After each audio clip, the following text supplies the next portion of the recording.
Hello, I'm Saifedean Ammous. Welcome to the Bitcoin Standard Podcast, bringing you seminars from Saifedean.com, my online learning and publishing platform where you can be the first to read my work and take my online courses on Bitcoin and Austrian economics. Members can read the draft of my next book, the Fiat Standard, in full, and also receive chapters from my forthcoming textbook, Principles of Economics, as they are written.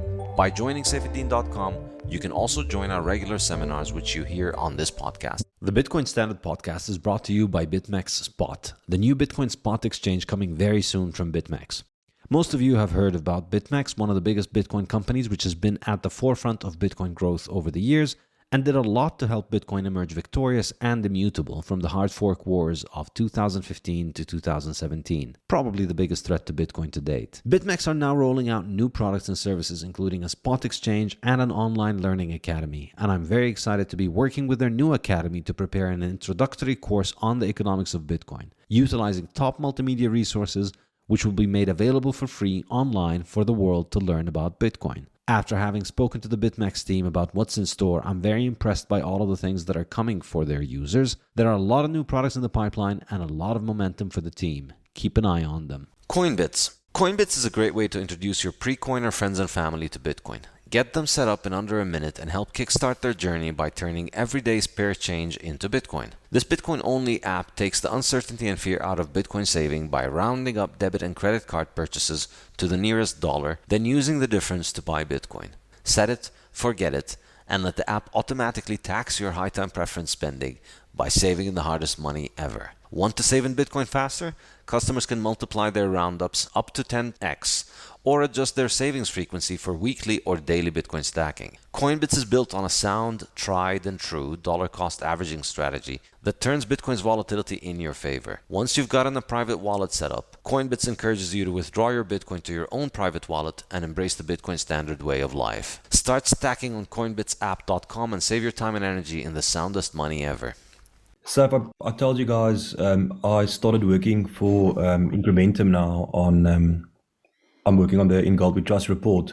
I went back and I re-listened to last year you had a debate with Mark Valek regarding the demonetization of gold, and a lot of stuff has happened since then, and they have this theory at Incrementum, Ronnie and Mark in particular, that Bitcoin and gold isn't a threat to each other. They should be seen as two assets that you can diversify into. And I don't agree with this whole Bitcoin will destroy the value of gold because it's taking over argument. And now recently, I've been listening to a lot of and reading like this Luke Groman and a lot of this other macro analysts, and a lot of them seem to agree that there's a large possibility that China and Russia will start selling their resources for like the oil and their wheat and stuff for gold. It's a possibility that could happen soon. And I think personally, because I've been working and listening to all this stuff every day now, I think that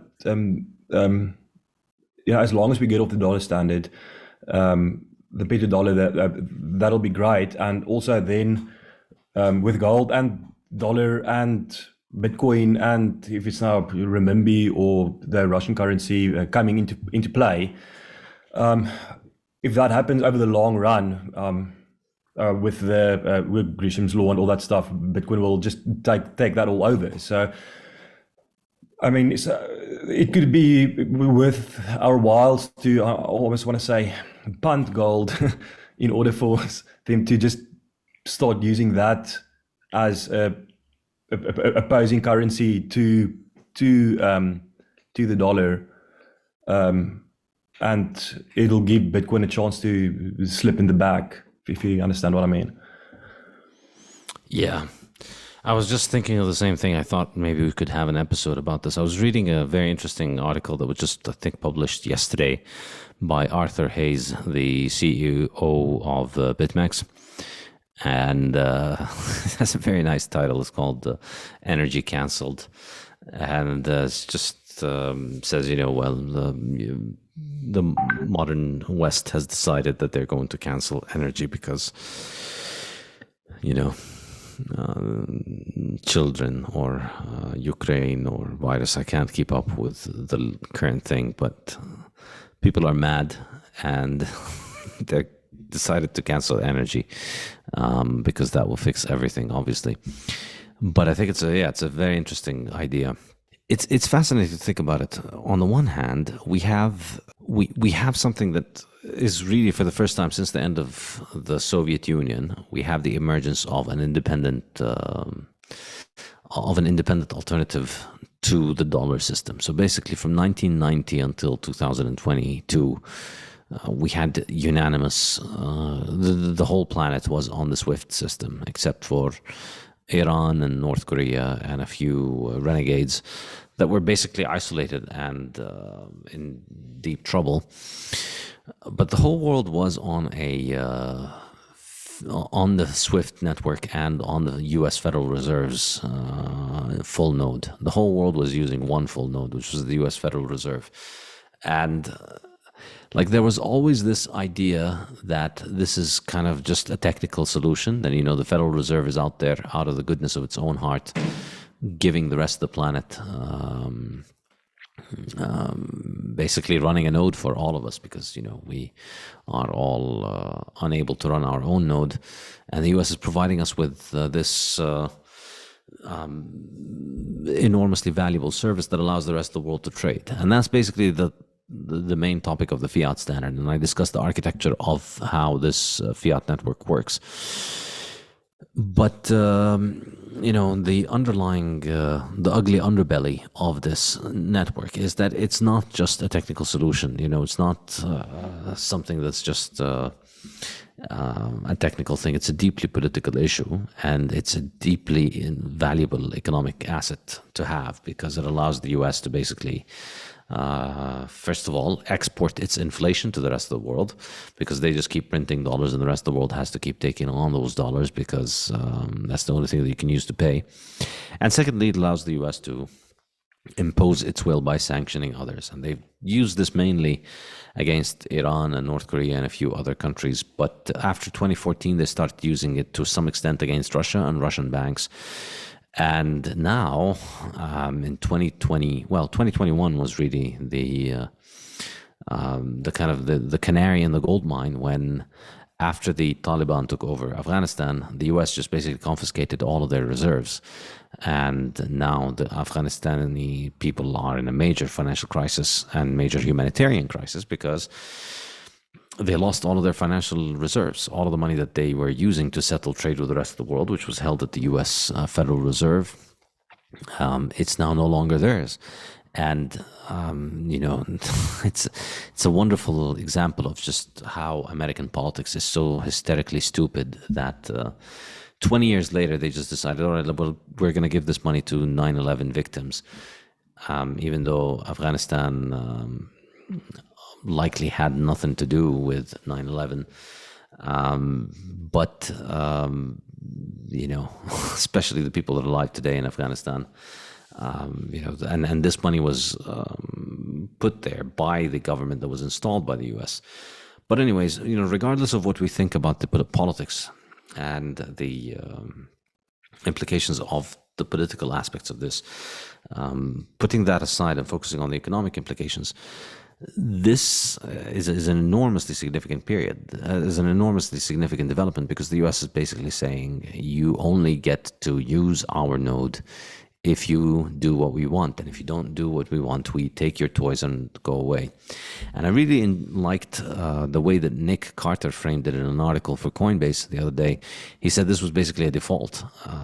The US defaulted on its obligations to Afghanistan. The Afghani government had a bunch of money, and they could use this money to settle their payments. They could use this money to buy goods from Germany or Brazil or India through the US central bank, which is what this Fiat network does. And one day the US said, no, you can't do that.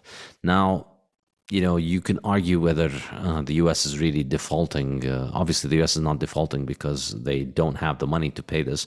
They can print it. But it is a default, technically. It truly is a default. The US had a financial liability, and they just decided they're not going to meet that liability. So it is a default. But now we see the same thing happening with Russia. And that's a much bigger deal. We're talking hundreds of billions of dollars in reserves and that are just getting canceled. No more reserves for you, which is an astonishing thing to watch. But also, I think the implication of this is deeply problematic for the US dollar. So I think this is one of these knee-jerk reactions, kind of like the lockdown and all of the corona hysteria stuff that, people who watch TV just get really emotionally worked up when they get emotionally manipulated by this stupid TV. And then they lash out and they do things that seem like cathartic. We're going to show them, we're going to fix this, we're going to lock everybody at home forever, and that will show the virus. Or we're just going to take all of the Russians' money, and that will show them. It's an extremely childish and extremely high time preference kind of reaction, because sure, you're hurting the Russians, but you're probably hurting yourself more down the line. It's going to hurt the Russians a lot, but the Russians, they'll eventually move on and they'll have to learn to use another monetary system. But you're hurting yourself a lot more because you're telling all the rest of the world that all of your politics, all of your national sovereignty, all of that stuff is basically up for us to dictate. And if you don't do what we want, we take all of your toys. And that's it. We take your toys and run away. And, we do the Eric Cartman, when Eric Cartman in South Park says, "Screw you guys, I'm going home." This is basically US foreign and economic policy at this point. It's you either do what I want, or screw you guys, I'm going home. I'm taking my ball and going home. And, it seems cathartic for Eric Cartman at the moment that, yes, I managed to show them I'm taking their ball, and I'm taking my ball, and they can't play anymore because I own the ball, and that'll show them. But it's in the long term, it's just going to mean that everybody's going to figure out how to play without Eric Cartman and his ball. And then, he'll just be stuck at home eating the industrial waste that his mom always makes him to make him continue to get fatter and fatter and have no friends. The parallels are really endless, I think, between US foreign policy and Eric Cartman and domestic policy too. So the implication now is that I think, you look at the US treasuries that the foreign countries hold, they're enormous. The US has several billions of dollars that are held by foreigners. I think it's somewhere in the range of 3 trillion that are held by the Chinese government. And several other trillions are held by countries like Japan, Saudi Arabia, various sovereign wealth funds. And these countries, it's a new world out there. It's not 1975 anymore. They are not reliant on the US like they were in the 70s and 60s and 80s and 90s. It's a big world out there. And in fact, they're really more reliant on the Chinese in many ways. So what do they get from the US? They get basically the most important thing that they buy from the US is US treasuries. The most important thing that they get from the US is just financial services. They use the US full node, the Federal Reserve, and they hold the treasuries, which are liabilities of the US government. Sure, there are a bunch of US cars and a bunch of US companies and a bunch of US tech services and a bunch of stupid social media companies that the rest of the world relies upon. But, people need food more than they need Reddit and Facebook, let's face it. And you can build national alternatives, and you can have balkanized social media networks that emerge much easier, I think, than you can replace the really essential industrial goods that you get from places like China and the energy sources that you get from places like Russia and Saudi Arabia. and food that you get from places like Russia and Ukraine. And with this development, we're seeing, I think one very interesting development was the Saudi crown prince basically saying to the US, we don't care what you want to do. When the US said, you should increase your output of oil, and he said, you can't tell me what to do. I have options, as somebody put it. And they've pivoted to the Chinese, and they're dealing with the Chinese now, and they're considering pricing the dollar in yuan. I know a lot of people talk about how this is extremely significant that the dollar is priced in oil and that now they're going to price it in yuan. I don't see this as particularly important. I don't see it as being all that important because, the dollar, you price the oil in dollar, you're also pricing it in all other currencies because the dollar is priced in other currencies. And so all that your buyer needs to do is to just convert dollar, multiply by the dollar yuan exchange rate, and then the oil is priced in yuan. So it's not that big of a deal how you price it. But I think what is really very, very important is which payment network you use and which reserve assets you use. And this is what's getting endangered. I don't think what's really important is that the Saudis and the Chinese are going to start trading oil in yuan. I think what's important is that they're going to start thinking very seriously about moving away from holding treasuries and from using the US Federal Reserve's Fiat network. I think that's just enormously significant. We're going to see the emergence of probably a second global monetary network built around the Chinese yuan, almost certainly, because Russia now is going to be enormously dependent on the Chinese. And I think the Chinese are going to be massive winners from this Russia-Ukraine situation because of this monetary aspect. Because the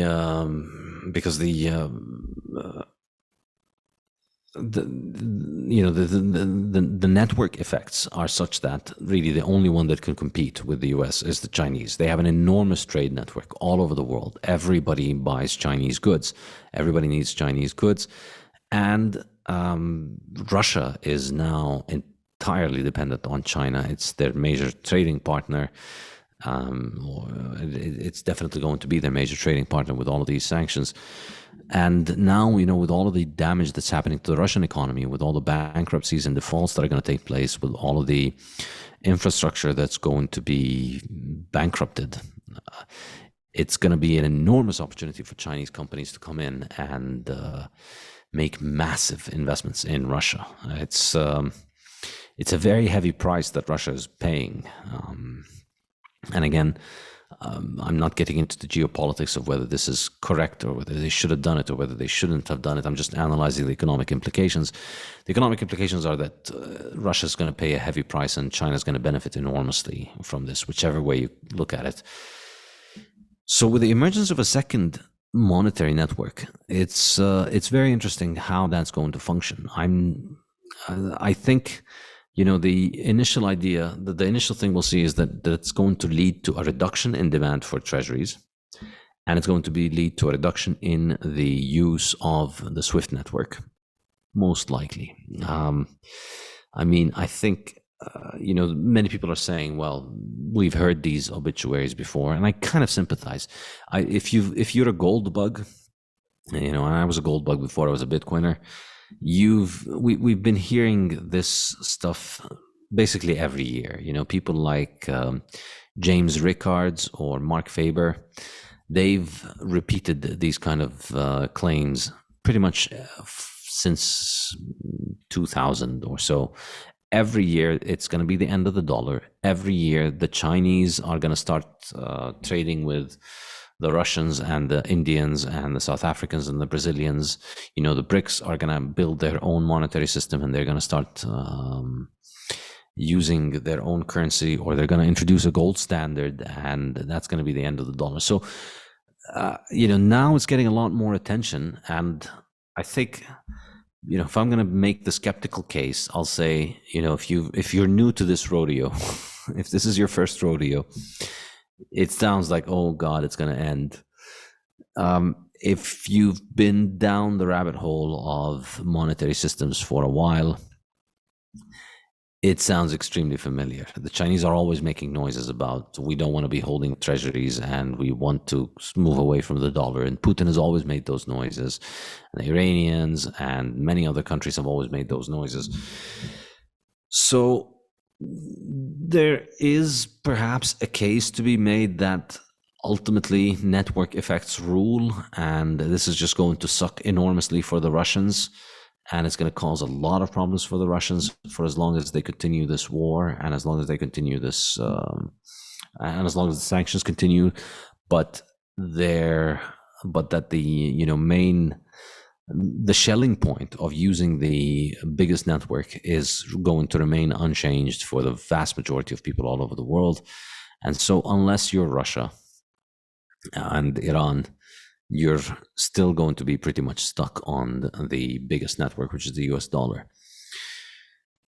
I think this is, this case, it becomes less convincing with every day that the war lasts longer, because I think what's different now, I mean, we've always had reasons for people like James Ricard and Mark Faber saying, well, now it's different and this really is the end of the dollar. And at the risk of sounding like them, I'll say that this time it is different, because this time we genuinely do have, the US dollar basically, or the US government basically pissing away the US dollar's reserve status in order to act out in a rage of fit at the Russians. Confiscating the reserves for the Russians is a massive signal to all the other countries that you don't want to hold treasuries and you don't want to be reliant on our trade network, and you do want to have a plan B. And I think it's worth thinking about it this time. Having been a gold bug who'd been through this for many years, who'd seen this for many years, lately I'd just given up on this ever happening. And in my mind, we're not going to see a move away from the dollar until basically Bitcoin just grows and takes over. But I think this brings things further to the forefront. It accelerates the process at a time when Bitcoin is arguably not big enough to absorb all of these things yet. We don't have any major economies that have any reserves of Bitcoin that we know of, at least. El Salvador is a pretty insignificantly small country in the grand scheme of things. And China just banned Bitcoin mining in their country, and gave up on millions of Bitcoins being Chinese, and just exported them abroad. So it's highly unlikely that the Chinese would switch to a Bitcoin standard at this point. And I'm not sure that the Russians are keen on it. And I say this in the fiat standard. I think the case, the idea that these countries hate the dollar is pretty well established. It's true, yes, they do hate the dollar, but I think they love their own fiat more than they hate the US dollar. And that's why they're not very likely to jump on the Bitcoin bandwagon just yet. So we have a very, very, very interesting moment now. We have a very interesting development, which is, well, what's going to happen now? What's going to happen to all of these countries and their and their reserves and their trading network? And I think that there's a lot of analysis saying most likely what's going to happen is that they're going to move toward, instead of stocking up on treasuries, they'll stock up on commodities and gold. And I find that very, very interesting, because we could be witnessing a revival of the gold standard. In a sense, if you're China right now, you're probably not going to be buying any more treasuries. And they have cut down on their buying of treasuries significantly in the last few years. They were buying and accumulating at a very high rate previously, but now they've cut down on their buying. And I think they're likely to cut down much more. They're unlikely to want to dump all of their treasuries at once, because just dumping your treasuries right now is going to be, it's a great way to devalue them. Because, if the Chinese start dumping their treasuries, then, let's say they dump $500 billion, well, they're just going to make the rest of their treasuries worth a lot less. So it's not a very wise move to drop the treasuries now if you hold a significant amount, particularly, for the bigger countries that hold the biggest holdings of treasuries. And once one of them starts to blink and dump, it's likely going to incentivize the rest to do the same, and then you get a cascading crash in treasuries. So maybe they won't dump their treasuries, but I think they'll let the treasuries expire, mature, and then when they mature, they're not going to roll them over and by buying into more treasuries. They're probably going to take the money and buy gold. I think that's the most likely candidate at this point, more likely than Bitcoin, because I can't see the Chinese Communist Party deciding to go full Michael Saylor just yet. Although who knows, we never expected Michael Saylor to go Michael Saylor, but he did. But no, let's face it, Chinese Communist Party doesn't sound like somebody who's going to start stacking sats anytime soon. If they were even in the frame of mind to consider something like this year, then they wouldn't have banned it last year. But so that means, they'll likely stock up on, I think, commodities. And we're seeing some of this all over the world, that countries are giving up on exporting. So many countries that are massive exporters of food stuff are deciding we're not going to export anymore. We're just going to stack our produce and add to our reserves. Effectively, that's one way of giving up on your treasure. That's one way of not buying treasuries and buying wheat and corn and other kind of foodstuffs, because what you would have done usually is you would have sold the corn, and that would have gotten you foreign reserves, and you would have used those foreign reserves to buy treasuries, and you'd hold treasuries on your balance sheet. Well, not selling the corn and stacking the corn and wheat in your in your warehouses in your country is another way of dumping treasuries. Instead of buying T-bills, instead of getting foreign exchange, you're just stacking these commodities. So I think, we're going to see a big commodity. We're already seeing a massive commodity boom, and it's been happening for a while, even before the Russia-Ukraine war. But we're seeing it, we're probably going to see this increase more. And that's, obviously going to exacerbate the catastrophe of inflation that is hurting the world very, very badly all over the world. And likely it's going to lead to more and more stacking of gold, more and more countries holding on to gold. But, well, the interesting thing is, well, then what happens next? Can we actually go back to a gold standard? Can we actually, because for all of the bluster and all of the politics, we still have billions of people in both camps. There's going to be 2-3 billion people in the Chinese camp, depending on who ends up being there. But Russia and China alone are more than a billion and a half people. And then they'll likely manage to get another couple of 100 million people. So probably at least 2 billion people in the China and Russia camp if we end up with an alternative system being built there. And then we have another 4 or 5 billion, 6 billion maybe in the US camp. Or maybe it will be more balanced. But the notion that we can split the world economy into two is, I think, absurd.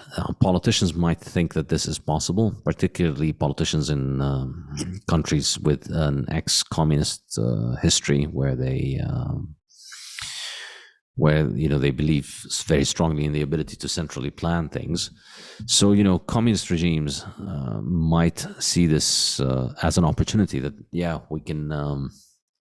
we can stack more gold, and we can use our national currency, the yuan, and then we'll just trade with the yuan and the ruble and all of our national currencies for one another, and we'll build an alternative system. And then, we'll stop relying on the products of the U.S. government and other and their allies. But realistically, I think the world is far too intertwined for this to happen. The world is just far too interconnected. The economies of the world are way too meshed together for this to really happen. And all the talk about, independence and self-sufficiency, I think is not manageable today. It's I mean, it's never been manageable. Countries that decide to isolate themselves from the world end up impoverishing themselves massively. And I can't see this repeating today in a world that's becoming increasingly more and more interconnected. So whatever you do, even if you end up building two alternative systems, two systems that are exclusively away from each other, the vast majority of people in both systems are still going to want to buy things from the other system. So the vast majority of dollar users and yuan users are still going to want to trade with one another. And the benefits of trading are just going to be so enormous that I don't think governments can just shut them down. I don't think governments will be able to.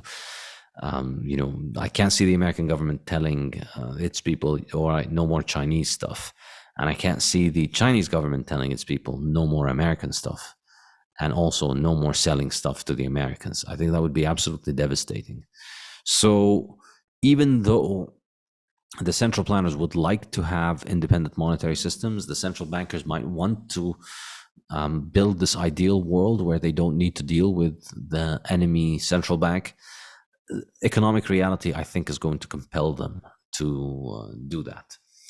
And as a result, trade is going to continue between them. So then what happens? I think, there are two scenarios here that we could consider. The first is we go back to a gold standard. And the second is, obviously, Bitcoin fixes this. So let's think about the first one. If we go to a gold standard, is it doable? I think initially it sounds interesting and it sounds like it's the logical conclusion. And as an ex-gold bug, this is what I would have been saying at this point. I would have been frothing at the mouth at the excitement that finally the global monetary system is breaking apart. It's become obvious that it is politicized. And the only way out of this is a neutral global money, and that's gold. And so the Chinese government is going to stack more gold because they don't want to hold treasuries. The Russian government is going to stack more gold because they don't want to hold more treasuries. And then the Saudis, the Japanese, all kinds of other governments are going to start stacking more gold because even if they're not hostile to the US, they're going to see the massive appreciation opportunity presented by gold because, gold number go up is going to be significant. And treasuries are offering negative yields in real terms, if not in nominal terms. And so, economic reality is going to compel them to start stacking more and more gold. And the more people stack gold, gold is the original number go up technology. The more people stack gold, the more the value of gold goes up. And then the more those governments want to get in. And then the less demand there will be for treasuries. And then economic reality hits the US hard and they can't hold on to the massive bond bubble that they've been inflating over the last few decades. That's one way of looking at it. Or I should say there's a third alternative before I get to Bitcoin. There's a third alternative. Well, let me discuss it, which is, more stacking of more commodities, that we end up with a much more diversified global monetary system where central banks are now stacking wheat and corn and nickel and zinc and all kinds of different things because they don't want to hold treasuries, and these things essentially become more and more monetized. But I think there's a massive problem with that, and it's extremely unrealistic. And this is the part of this analysis that most people are missing in this example here, that it's the thing that I discuss in my book, The Bitcoin Standard, the easy money trap. These things are not money, and they can't function as money, and they'll never be good money because they're easy to make. And so the only thing that's going to happen if the Chinese and the Russians and the Saudis and the Japanese and the Norwegians and the Europeans start stacking copper and zinc and wheat and corn is that they're going to end up with a lot of depreciating warehouses with a lot of rusting zinc and copper and nickel, and a lot of rotting corn and wheat, because And also, rotting physically and deteriorating and disintegrating physically, but also rotting economically. Though all of this stuff is going to lose its value significantly. Why? Because yes, the price is going to go up, and there is a shortage now, but eventually the market is going to catch up. Wheat is not rocket science. People are going to continue to make more wheat. They're going to dig up more nickel, more zinc, more everything. And they're just going to keep dumping it on the market. Doesn't matter how big those things pump, the dump will be bigger. These things have a stock to flow that is close to 1. It's somewhere in the range of 1. So no matter how much the price pumps,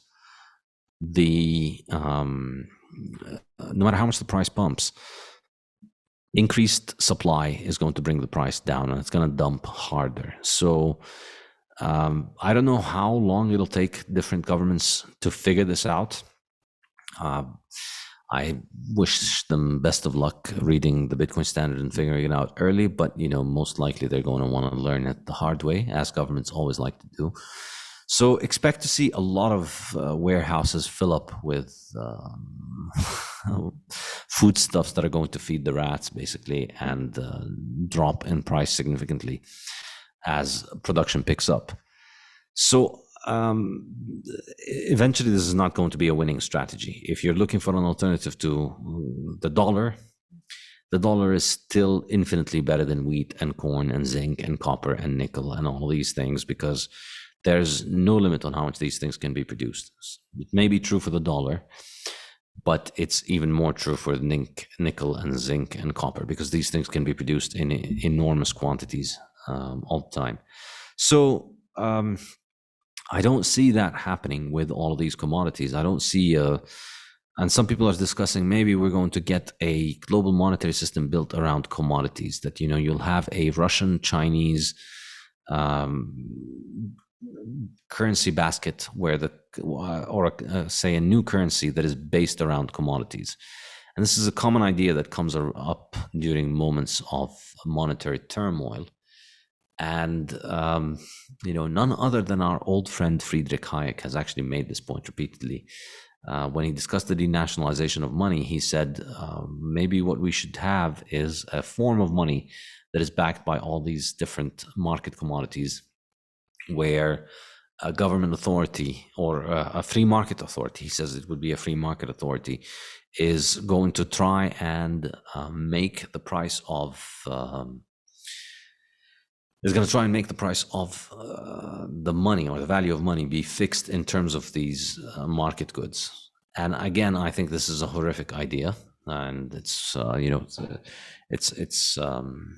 one of the worst things about Hayek's economic ideas. It's completely unworkable, again, for the reason that I mentioned, the easy money trap. If you're going to back your currency by copper, zinc, nickel, coal, oil, and a bunch of other commodities that are non-monetary commodities, you're asking for trouble. The only way that you can guarantee that the price of your currency will be fixed in terms of this basket of goods is if you are able to make a market in these basket of goods yourself.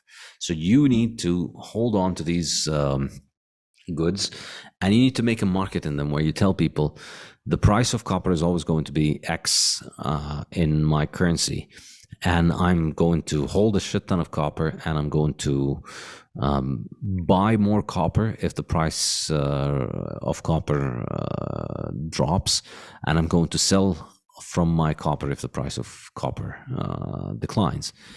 And so if you were to do this, again, you're just stacking more and more industrial commodities, thinking of them as monetary commodity, and then the producers of those commodities are going to be able to make more and more and more of them, and that's just going to bring the price down. So the end result is going to be you're stuck with an enormous quantity of market commodities, and you just keep having to buy more and more and more and more in order to maintain the currency. So I really hope that if the Chinese and the Russians are thinking about this, I really hope they don't do it, because it's going to be an enormous waste, and it's going to be a human tragedy to have governments basically bid up the price of essential commodities that people need to consume, like copper, wheat, corn, and arguably arguably wheat and corn are not essential and people shouldn't consume them, so maybe that wouldn't be so bad. But unfortunately, people are still going to consume them, and the price is just going to rise more and more, and governments are going to keep stacking these liabilities more and more. So if they did, these commodities more and more, if they do that, it's just going to end in tears. It's just going to be fill up massive amounts of warehouses with these goods, drive up the price, and try and keep the currency stable. But it's going to be doomed eventually. It's not going to work. So that's the first kind of obvious scenario. I think the analysis of the Bitcoin standard makes us realize why this won't work. And they don't fit the easy money trap. They can't escape the easy money trap individually. They won't escape the easy money trap if they're stuck together collectively. So then we go to the second scenario, or the first scenario that we mentioned, which was gold. Is gold going to beat this? In theory, it should, because its stock to flow is much higher. But I think in practice, there are good reasons why it can't and it won't. And that is, first of all, the ability to produce gold is by no means limited by the ability to produce real gold, because a very, very significant amount of gold out there is actually just tungsten plated with gold. So it's just so many coins and bars out there are just full of tungsten and covered with gold, because it's very hard to verify gold. It's extremely expensive to verify gold. The only way that you can truly trust that a gold bar given to you is 100% what it says, if it's actually 999 grade gold, meaning 99.99% gold, the only way to verify this is to melt the whole thing down and recast the gold bar all over again. So every time you carry out a transaction with a big gold bar, if we're really going back to this kind of world where governments can't trust each other with their own credit as money, and they need to go back to using something that is not trusted, well, that means every time you're going to do it, you're going to have to melt down the gold bar, or you're going to end up with an enormous amount of tungsten circulating out there. And the significance of this is, first of all, a lot of people are going to spend a lot of money on tungsten, and then they're going to find out that it's tungsten one day, and then they're going to get wrecked. It's the equivalent of buying Bitcoin cash instead of buying Bitcoin, basically, which is going to be horrible for those people. But I think a secondary effect that is probably more significant for gold is that the fact that a lot of new tungsten is being produced every day. Tungsten is an industrial metal with a stock to flow closer to 1. So there's very little limit on how much more tungsten we can make. We can always keep making more tungsten. We can always dump more tungsten on the market. So if we get to a world in which in which gold is being monetized and the price of gold is rising, we're not going to have the growth in the supply of gold stuck at around 2% as a monetary metal. It's going to probably be much higher, because every year we're going to get a significant amount of tungsten being put into the gold supply.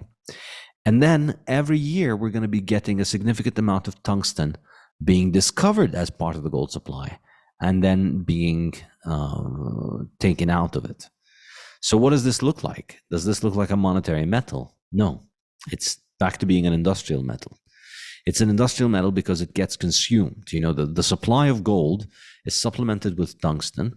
So instead of a 2% increase every year, maybe we're getting a 4%, 5%, 10%, maybe 20% increase in the gold supply.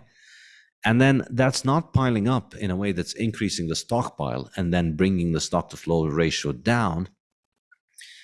It's not piling up because every year, so we're adding, say, 10% tungsten.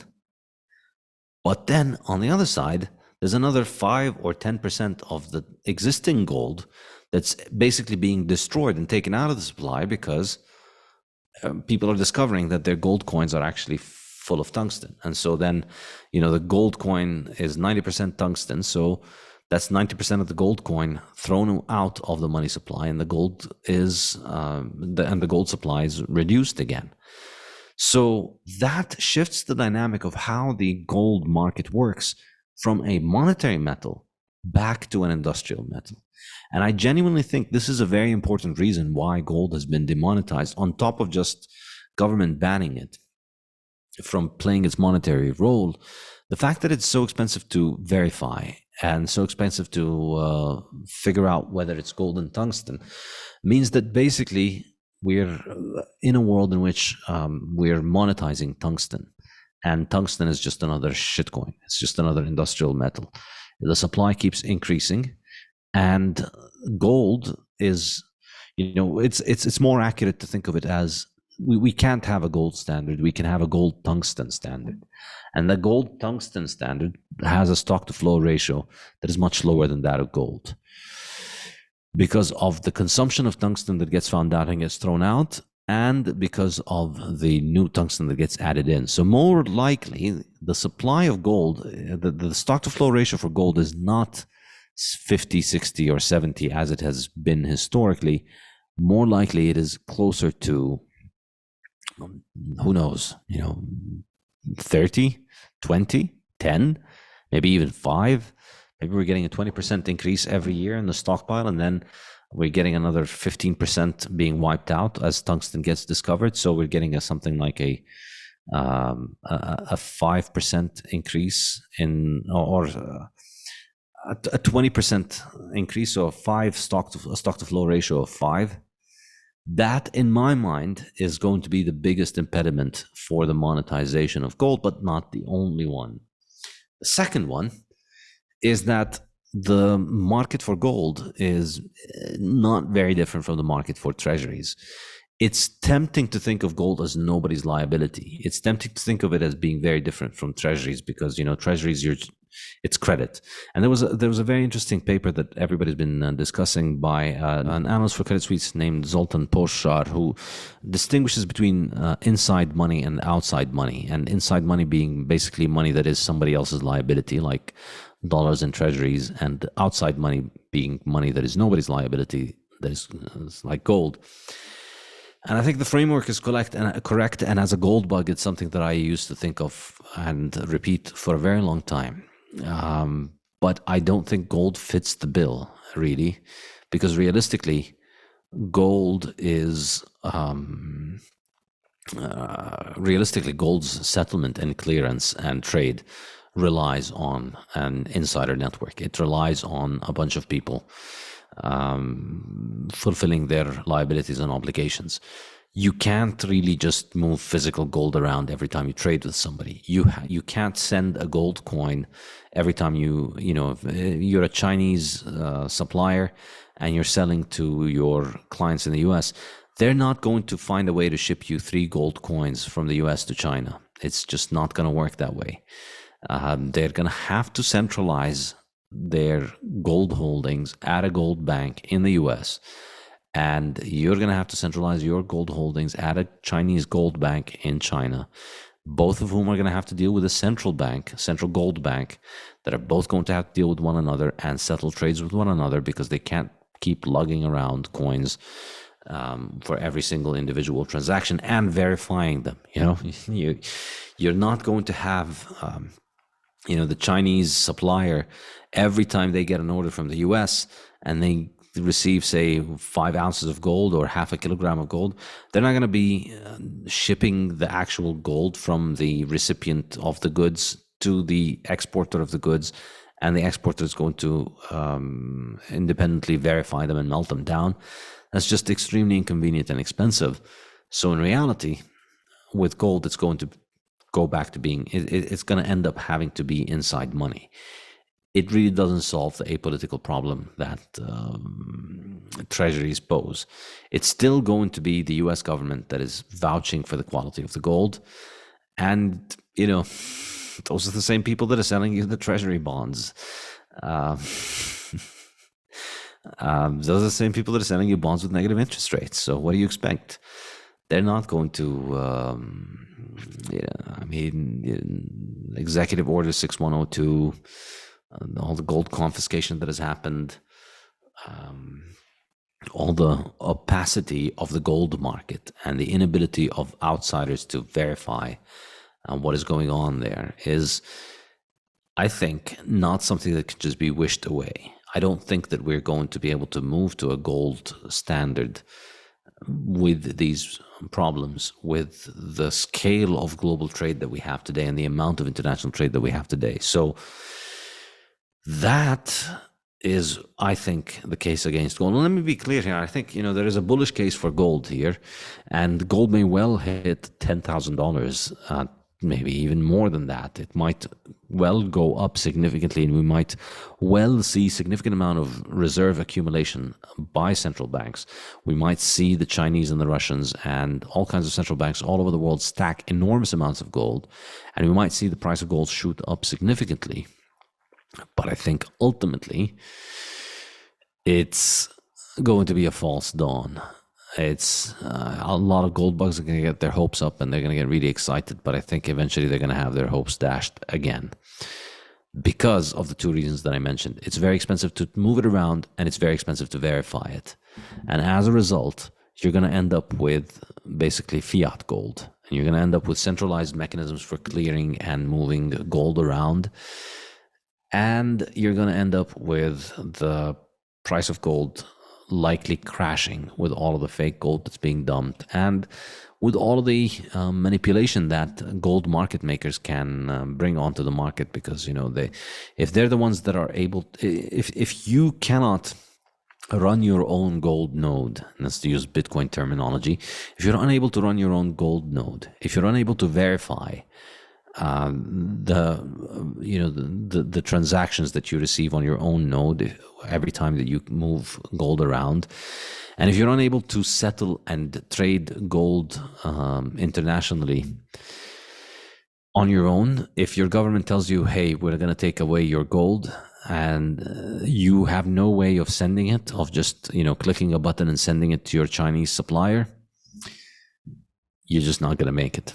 I'm sorry to report to gold bugs.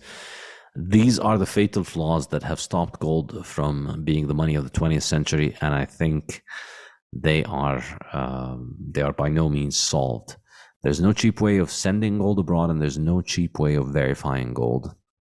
And that's just going to lead to governments being able to take over the clearance of it, and I think continuing to use it as a way to prop up their fiat Ponzi's.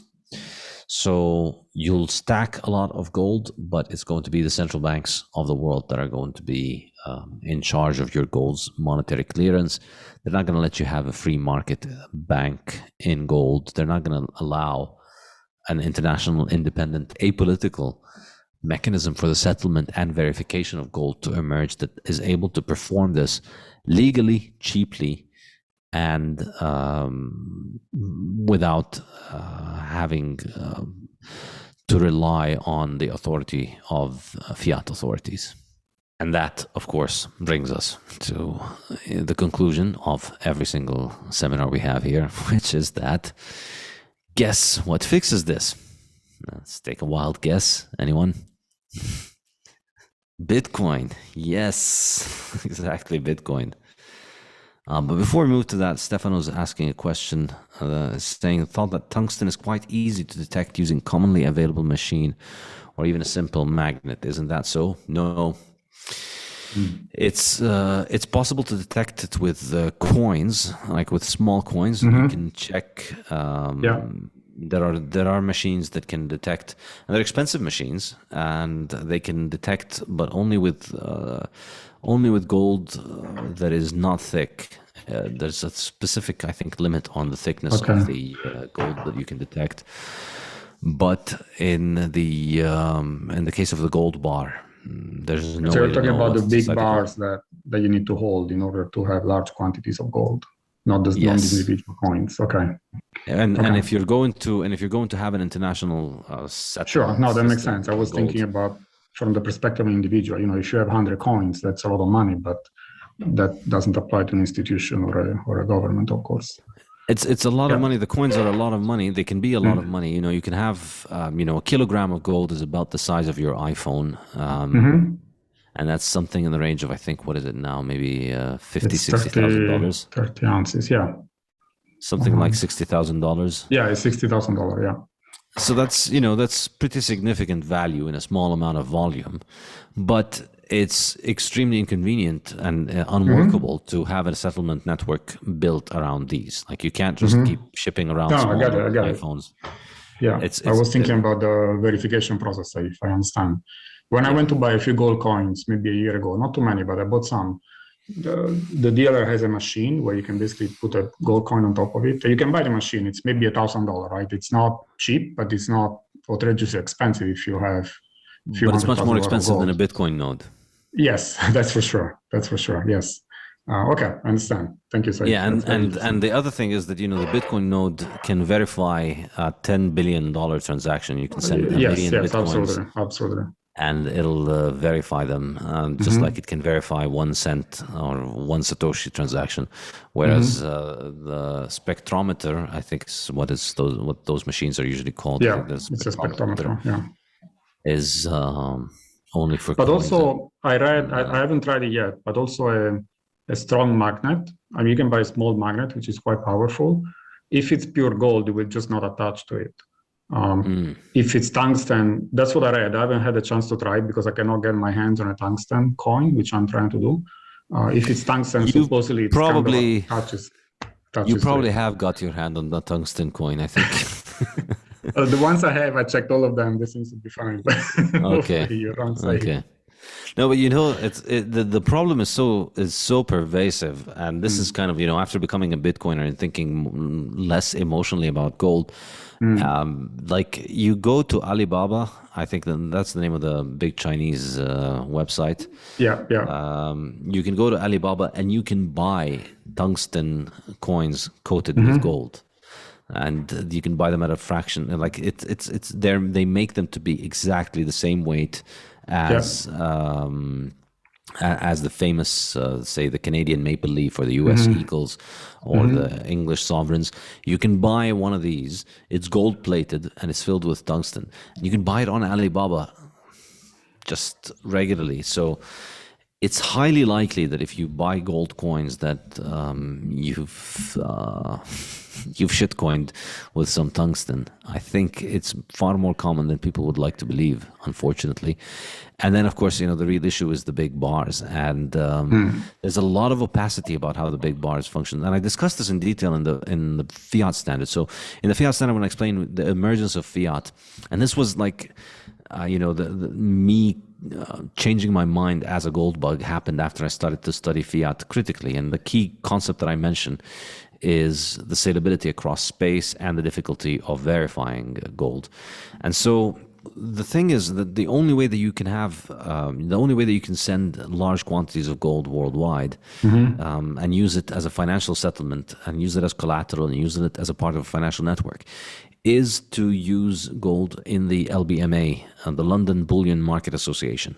And that's an association of banks based in London and all over the world. And they have their own bars. It's very similar to how Bitcoin works. You know how Bitcoin has its own little coins inside it? And the LBMA has its own gold bars that have their own serial numbers that they verify and that you cannot verify unless you take custody of it.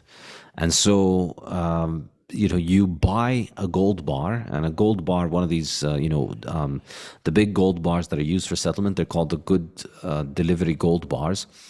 They're about 12.5 kilograms or 400 ounces. So they're worth something in the range of, I think, around $800,000 today. So this is the basic unit of account in gold. Like if you want to do settlement, you do it in chunks of $800,000 giant gold bars on the LBMA. And that's just not going to cut it with people who have used Bitcoin, because you're trusting the LBMA that they have your gold bar with the serial number and that it is not tungsten. But how do you know that it's not tungsten? Well, you can't know it's not tungsten. You can only know by taking delivery of the gold bar, which is extremely expensive, and then melting it down and checking it. And of course, even if you take delivery of the gold bar, that does not in itself assure you that you weren't getting tungsten before, because it might well be the case that there's a lot of tungsten running around in the network, but when somebody wants to take delivery of their bar, they make a new bar for them that's free of tungsten and they give them the gold. So as long as, if you have if you're a giant financial institution with 1,000 different tungsten, gold bars on there, they can have a significant number of them in tungsten, full of tungsten, and then when you ask for delivery, or they don't even have to have the actual gold bar on hand. When you ask for delivery, they cast the gold bar and they put the serial number on it, and they give you a new fresh one that's actually made out of gold, and you take it out and you melt it and you see, all right, well, it's real gold. And so if you have 1,000 of them, you take 5 random ones, let's say, to test them. They'll just give you real gold on the 5 that you asked for, the serial numbers that you asked for, and then the rest of them could remain there. I mean, I'm not saying they're doing that. I'm saying that they could, and you can't verify it. You don't have a node, and so you just have to take their word for it. And these are the same people that have screwed over the planet before many, many times with their tungsten, with their fiat. They're the ones who, it's the Bank of England ultimately that supervises this racket. And the Bank of England has a lot of incentive to mess around with people's gold. So, again, this is, I think, where the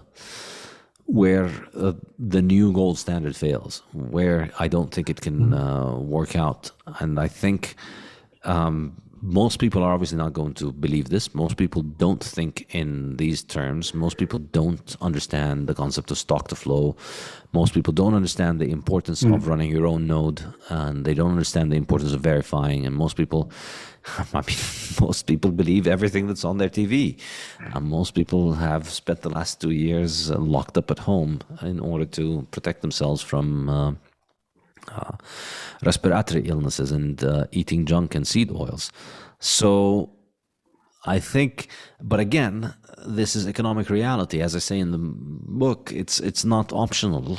And just because you refuse to believe in it doesn't mean it won't work on you. It's going to impose itself through the fact that there's just going to be more and more tungsten on the market, and it's going to prevent gold from doing what everybody expects it to do. And I think it's going to massively frustrate gold bugs. And it's going to massively frustrate nascent governments that are going to shift to a gold standard, or think of themselves as shifting to a gold standard. They're just going to realize these limitations, and they're arguably going to learn them the hard way. As Andre says in the chat, it's likely we're going to have the tungsten standard, not the gold standard. More accurately, it's the gold and tungsten and LBMA standard. I think this is the real thing. In theory, the gold standard sounds wonderful. Yeah, we run it on gold, stock to flow ratio that's in the 50s or 60s or 70s. And, gold is great. It looks nicer than Bitcoin. Bitcoin doesn't even look like anything. And you can touch it, you can drop it, and you can even taste it if you like. And you can hear the sound that it makes. And, people have all these fetishes around gold. It sounds wonderful. But in reality, in order for gold to do what a monetary system needs to do, it's going to end up with a lot of tungsten and a lot of LBMA type centralized entities that can derail its functioning. So it would be nice to have gold, but I think the reality is you can't get gold today. In today's world, you can get gold, tungsten, and LBMA. That's really the monetary standard. And that's why Bitcoin fixes this. Because Bitcoin has no room for tungsten. You will never, ever be able to pass off BSV or BitConnect or Ethereum or any of those stupid centralized shitcoins as a Bitcoin. I challenge you to get any of those through my node.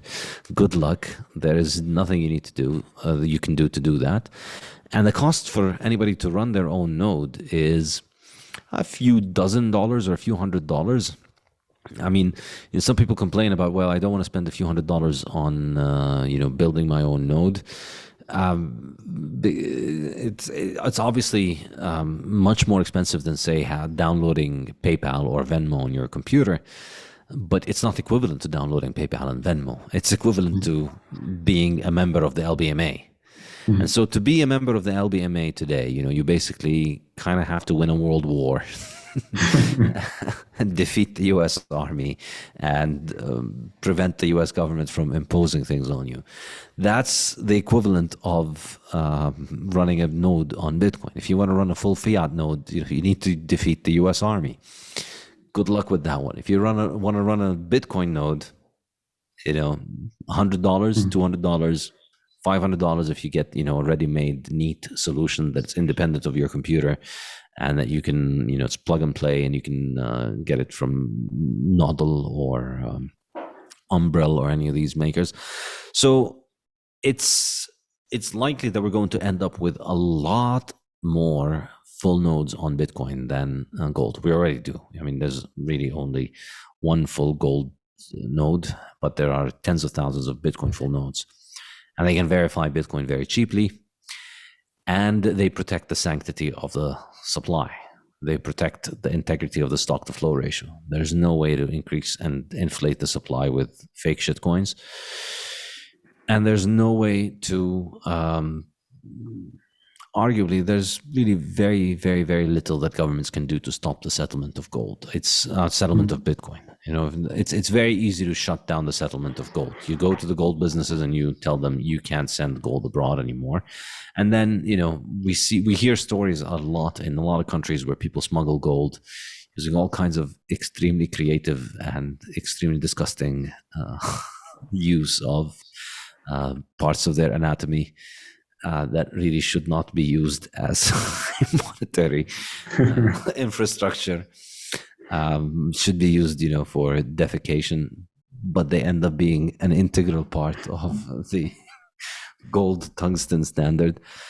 That's no way to compete with Bitcoin. Like, again, that's kind of like the other way that you can run a full gold node and settle gold internationally. You get a mule and you hire somebody who's going to take the gold and put it in places where it should not go, and then ship it across the world. But obviously that's just unworkable, because on top of the health damages and on top of the high cost, there is a very high risk of getting caught. And so you're losing the gold every time you're conducting this.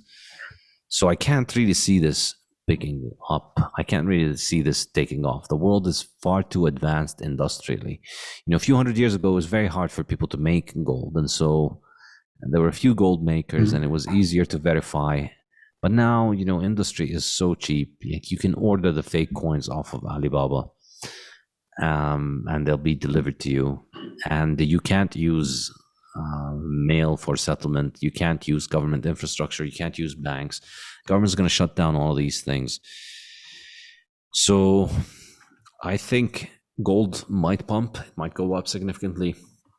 But I think ultimately, this game only has one winner, and it's just a matter of finding out how long it takes the world to figure that out. Does that answer your question, Andre? It more than answers my question. Yes, thanks. Thank you, Saif. I mean, that was very interesting. I was hoping you would go into all that stuff. And it's excellent to hear your opinion regarding the whole situation unfolding in China and Russia as well. Yeah, it's extremely interesting times. Extremely interesting time. I mean, I can still see the case for why you might be why you might want to get into gold at this point. I mean, particularly if you're not a Bitcoiner, I think gold is very compelling, and I think a lot of people are going to buy a lot of gold over the coming few years. But I still see the limitations.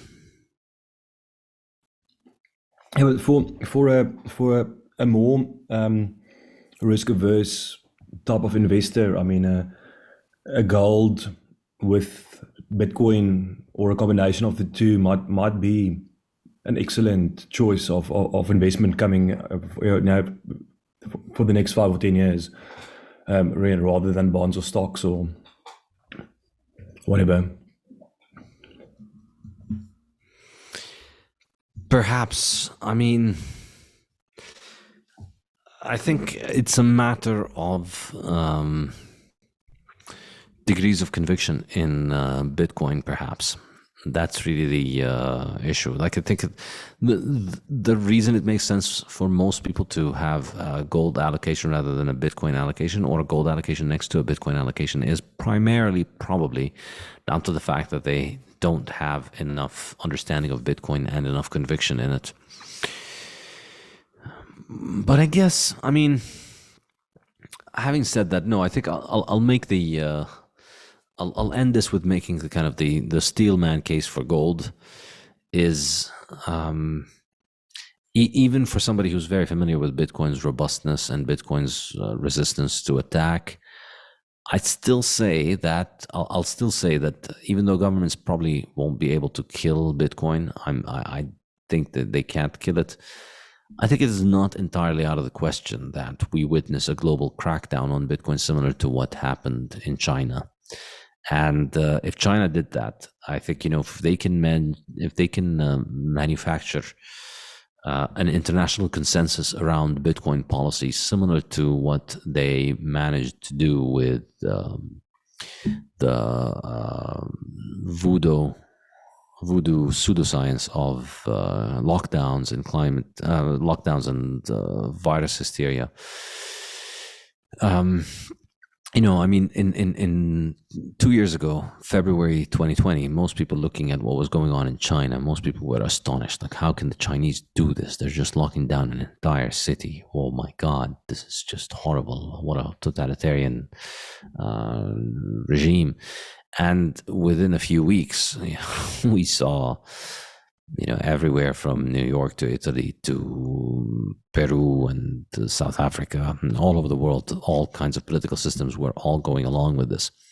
So I think perhaps as inflation gets worse, we get to see more and more of these kinds of clampdowns on Bitcoin.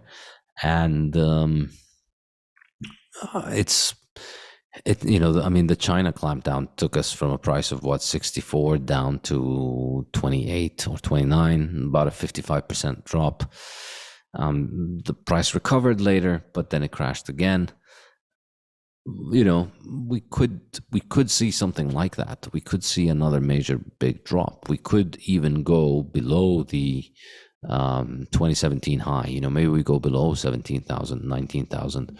Maybe we go below 10,000.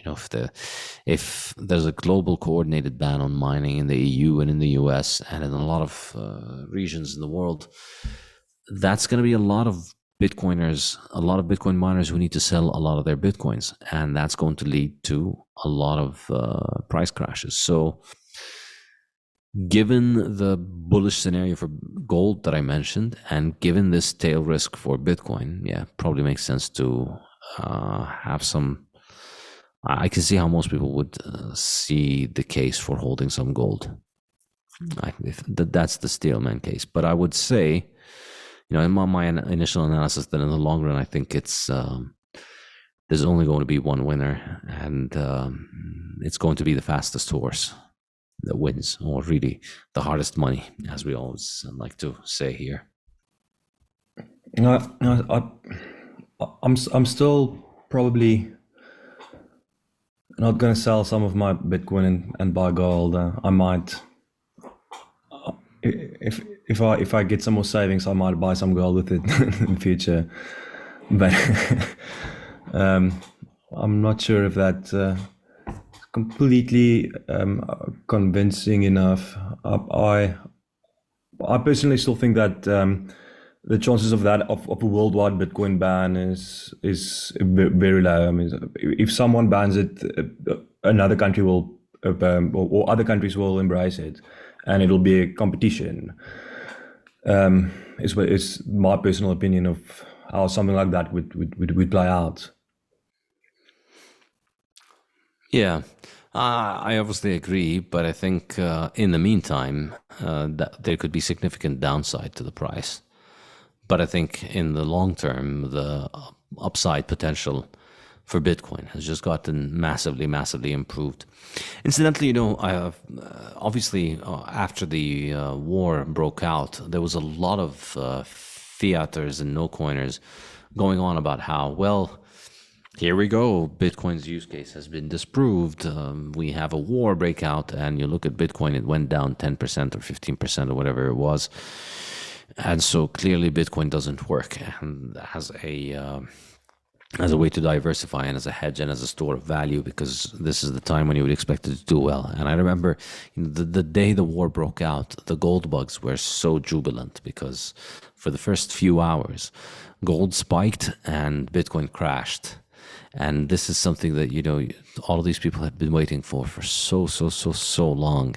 And they couldn't wait until they couldn't wait for 24 hours to pass before they were already doing all of their victory laps and celebrating. But of course, typically, as always, within a few hours, gold crashed and Bitcoin rallied again. And so, I think I think the news has a massive impact on Bitcoin in the short term. We saw it with the Russia war. There was a big crash right after. We saw it with the coronavirus. The Bitcoin price crashed about 50% over a few days. This is I think is true. The short-term liquidity squeezes in Bitcoin can brutally affect the price. It can crash significantly and it will happen. But obviously, this is just fiat mindset. Fiat people think in very, very short time frames and have a very high time preference because, they've been trained to do it because they use shitty money that is like a melting ice cube. Basically, as I discussed this in detail in the fiat standard, if you get into fiat, you are constantly forced to gamble. You can't just earn your money and keep it earned. You earn your money and then you need to take it to the casino in order to keep it. Like it's a money that is built with it's like a ticking time bomb, and you need to take it to the casino every day to play with it in order to try and make more so that you can beat the time bomb that's built into the money. And this means that fiat people have to think in terms of day to day. They can't have a long-term strategy. Value investing is just it's been decimated as an industry because there is no long-term fundamental analysis. It's all momentum driven. It's all technical analysis. It's all driven by all these people who have cheap money are looking at the same charts and figuring out what to do, and they all follow the same groupthink patterns for what to do in order to allocate their money. And if you follow them, then you win because you put your money right in the, if you follow the groupthink, you win because if the groupthink says we should put our money in X, everybody's going to put their money in X. X is going to go up. And, in a real market, obviously, if people are doing groupthink based on stupid ideas, then eventually reality catches up with them. But in fiat world, because reality doesn't matter and reality is just, a fake, quaint part of the past that we don't need anymore, government is just constantly giving the people who make this stupid mistake more and more money to invest and to keep making more of this mistake. So it's really the way to win is to just follow the herd and do what everybody does, follow the same trading strategies. And, you have to take your money to the casino every day because every day your money is losing. And as a result, you become very short-term focused and you could lose a lot of money every day. And as a result, people end up with a very high time preference. And they can't just see that Bitcoin is not about what it does in a day or two or three or five. It's a long-term thing. That's really where they miss the point. That's where that's why, and when I say fiat people, I unfortunately mean a lot of gold people as well, because let's face it, Gold is just another fiat shitcoin at this point because it's controlled completely by fiat world. So Peter Schiff is a wonderful example of this. He's been celebrating, he's been getting vindicated that Bitcoin has failed since Bitcoin was under $100. Every single crash, and he's just like Rubini in this regard. Rubini has had 10 years or 8 years of vindication when it comes to Bitcoin. Every few months, Bitcoin crashes and Rubini is vindicated again. And because he's a high time preference moron who can't think beyond, the next meal and the next, undergraduate student he's going to harass, he cannot think that it matters that, all right, well, the price has crashed from 100 to 60 today. And now you're celebrating the price crashing from 60,000 to 40,000.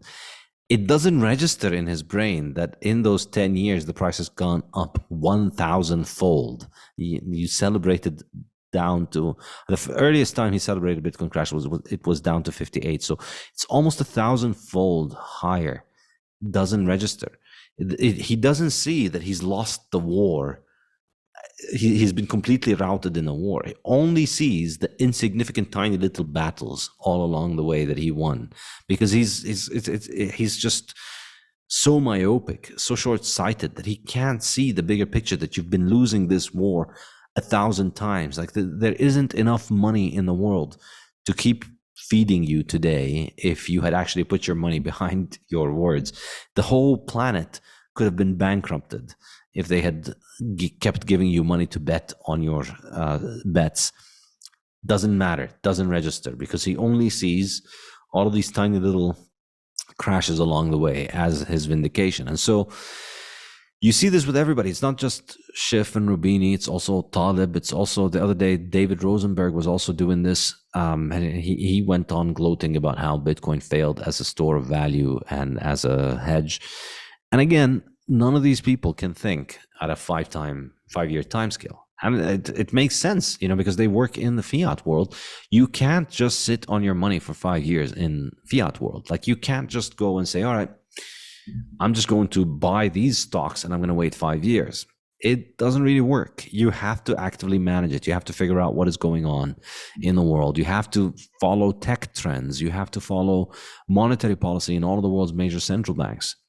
You have to follow commodity markets. You have to tie all of these things together, and you have to hire researchers and money managers and be on top of your money every day.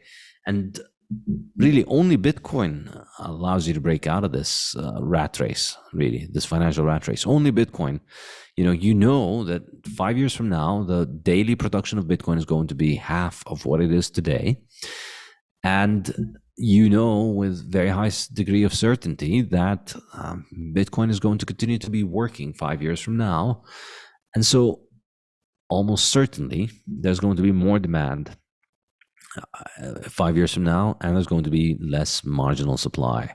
And that can only lead to significantly higher prices.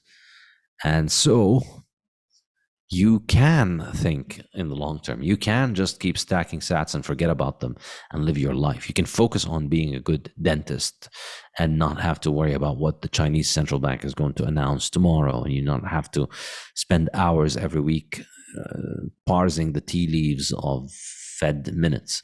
You can just focus on what you actually are good at, providing value to the world and doing the thing that you're good at, and then taking all the excess energy and value that you have and putting it into Bitcoin, and knowing that in 5 years' time it's going to be significantly more valuable than what it is today. It's a whole different time preference and worldview and way of approaching life. It's amazing. I highly recommend it. If you haven't upgraded your monetary operating system to Bitcoin yet, I strongly recommend it.